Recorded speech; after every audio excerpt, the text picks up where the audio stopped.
नमस्कार, मैं जूली तिवारी हर समय आपके साथ न्यूज चैनल में आपका स्वागत है।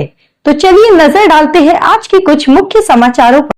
कौन बनेगा मुस्लिम जमात का सदर, देखिए हर समय आपके साथ न्यूज चैनल पर। मुस्लिम जमात चुनाव, अंबरनाथ में सियासी संग्राम, मतदाताओं को लुभाने में उतरेंगे उम्मीदवार। अंबरनाथ में जमात चुनाव की हलचल, कई पैनल मैदान में उतरेंगे। 19 जनवरी को फैसला, किसके हाथ आएगी मुस्लिम जमात की कमान। मुस्लिम जमात चुनाव में सियासी तापमान चरम पर, रोमांच बढ़ा। अंबरनाथ में मुस्लिम जमात चुनाव, सियासी पारा चढ़ा, उम्मीदवारों की जोर आजमाइश शुरू। अंबरनाथ में मुस्लिम जमात का बहुप्रतीक्षित चुनाव 19 जनवरी को होने जा रहा है। यह चुनाव रोमांच और सियासी उठापटक से भरपूर होता दिख रहा है।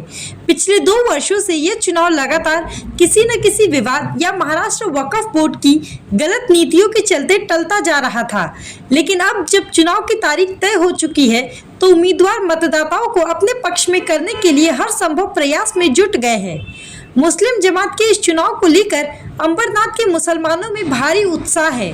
महाराष्ट्र वक्फ बोर्ड के कार्यकारी अधिकारी जुनैद सैयद ने 13 दिसंबर को इस चुनाव की प्रक्रिया शुरू करने का आदेश जारी किया था। इसके तहत 19 दिसंबर से 3 जनवरी तक मुस्लिम जमात के सदस्यों के लिए फॉर्म भरने की प्रक्रिया चली, जिसमें कुल 4384 सदस्यों ने अपना पंजीकरण कराया।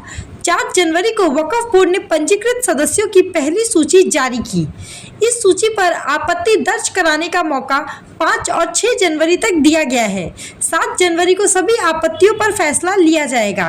9 जनवरी को समिति के उम्मीदवारों के लिए नामांकन फॉर्म जारी किए जाएंगे, जिन्हें 2 दिनों के भीतर भरकर जमा कराना होगा। इसके बाद उम्मीदवारों को नाम वापस लेने का अवसर मिलेगा। अंततः 19 जनवरी को मतदान होगा और अगले दिन परिणाम घोषित कर दिए जाएंगे। इस चुनाव प्रक्रिया की निगरानी और निष्पक्ष संचालन के लिए एडवोकेट अल्ताफ अली शेख को चुनाव अधिकारी नियुक्त किया गया है।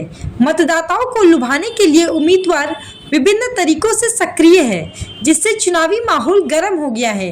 अंबरनाथ में इस बार के चुनाव को सियासी तौर पर बेहद अहम माना जा रहा है, क्योंकि नई समिति पर जमात के कई महत्वपूर्ण फैसले निर्भर होंगे।